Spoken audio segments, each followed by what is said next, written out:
অনেক দিন ধরেই ভাবছিলাম যে রেওয়াজের কিছু বেসিক জিনিসের ছোট ছোট ভিডিওস নিয়ে আপনাদের বা তোমাদের সামনে আসব। তো এটাই আমার প্রথম ভিডিও বা আমার প্রথম প্রচেষ্টা বলা যায়। তোমাদের বা আপনাদের যদি আমার কাজ ভালো লাগে তো অবশ্যই লাইক করবেন, কমেন্ট করবেন এবং শেয়ার করবেন ভিডিও, এটুকুই শুধুমাত্র চাওয়া। নমস্কার, আমি হিন্দোল সরকার। তো আজকে যেটা নিয়ে আমাদের এই ভিডিওটা শুরু করব সেটা হচ্ছে আলাদা করে প্রতিটি স্বর চেনা। আমরা যারা গান বাজনা করি বা শিখছি, দীর্ঘদিন ধরে শিখছি বা নতুন শেখা শুরু করছি, প্রত্যেকেই সারেগামা বা বিভিন্ন রকম পাল্টা রেওয়াজ করে থাকি, কিন্তু আলাদা করে স্বরগুলো অনেক ক্ষেত্রে দেখা যায় যে আমরা বলতে পারি না। বিশেষ করে যারা প্রথমে শিখছি বা এইভাবে এই পদ্ধতিতে শিখিনি, তাদের ক্ষেত্রে দেখা গেল যে আমরা সারেগামা বলতে পারছি, আলাদা করে পাল্টা সারগাম বা কিছু মুখস্থ করে করতে পারছি, কিন্তু ইন্ডিভিজুয়াল স্বরগুলো আমরা বলতে পারছি না জিজ্ঞেস করা হলে।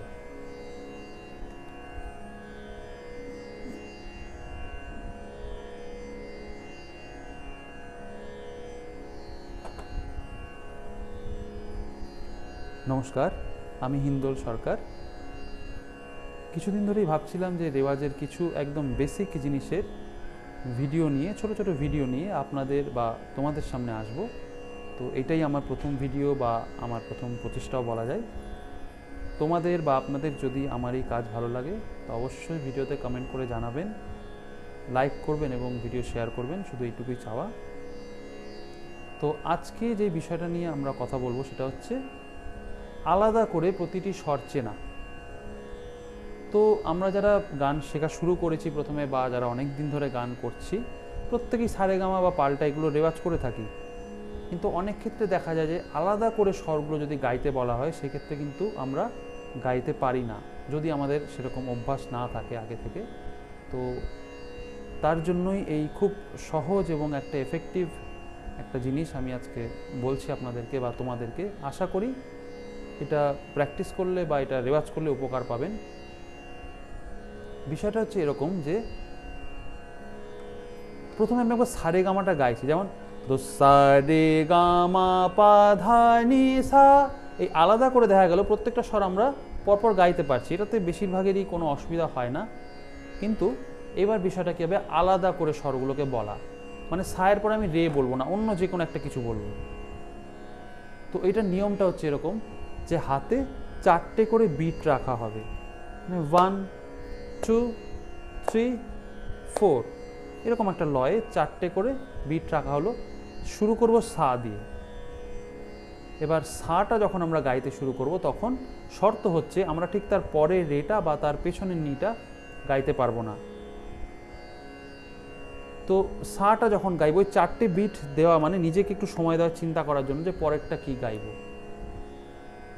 শুরু করা যাক। সা পা রে নি মা ধা গা সা। এই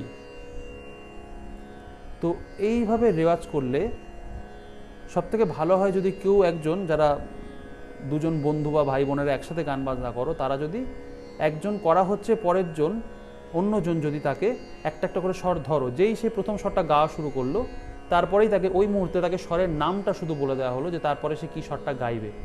তো এটা আরেকটু সহজ হয়ে যাবে জিনিসটা। অথবা যদি একাও রেওয়াজ করো তাহলেও নিজে ভেবে ভেবে বলতে হবে শুধু এইটুকুই যা, কিন্তু অবশ্যই সমান এবং এফেক্টিভভাবে এটা করা যেতে পারে।